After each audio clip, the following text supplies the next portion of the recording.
డేట్స్కి ఇక్కడ స్టాక్ వచ్చిన డేట్స్కి కొరిలేషన్ ఏమన్నా ఉందా, ఇటువంటివన్నీ కూడా రూల్ అవుట్ చేసుకోవాల్సిన అవసరం సెంట్రల్ బ్యూరో ఆఫ్ ఇన్వెస్టిగేషన్కి ఉంది. అలాగే at the same time Konam Veerabhadrarao గారి మీద వీళ్ళు చాలా ప్రెషర్ పెడతారు. మన రిలేషన్ గురించి చెప్పేమంటే మటుకు బొక్క బయలుపోద్దని చెప్తారు గ్యారంటీగా. His life will be at risk. So అతనికి సెక్యూరిటీ అతనన్నా పెట్టుకోవాలి, అతను కేంద్ర ప్రభుత్వం సిబిఐ వాళ్ళైనా టెంపరీగా ఆయనకి సెక్యూరిటీ ఇవ్వాలి. లేదంటే వివేకానంద రెడ్డి గారిని ఖర్చు రాసి తెలుగుదేశం అకౌంట్లో చంద్రబాబు నాయుడు గారి పేరో లేకపోతే రవి పేరో అది పేరో వాళ్ళ మీద ఖర్చు రాసినట్టు ఇప్పుడు కొత్తగా మళ్ళీ ఇది మొదలెట్టారు. సునీత భర్తే చంపాడని ఇంకోటి కొత్తగా మొదలెట్టారు. అలాగా ఎవరి పేరు మీదో ఖర్చీలు రాసి జమ వేరే వాళ్ళ పేరు మీద వేసి అలవాటు ఉంది. కాబట్టి ఈ కోనం వీరభద్రరావు గారిని కూడా ఖర్చు రాసి మళ్ళీ అప్పనంగా దొరికారు.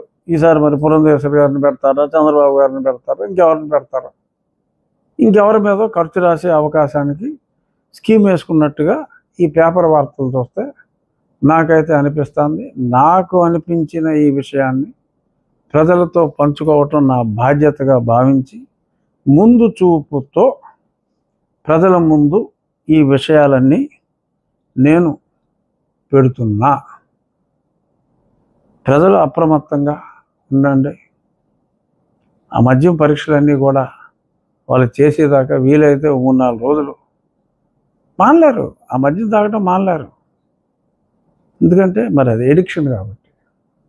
జగన్ మందు అంత చెత్త అయినా కూడా 250 రూపాయలకు అమ్మినా కూడా కొనుక్కుని తాగుతున్నారంటే ఆ కిక్కు కోసం అనేది ఒక డాక్టర్ గారు నాకు చెప్పిన మాట.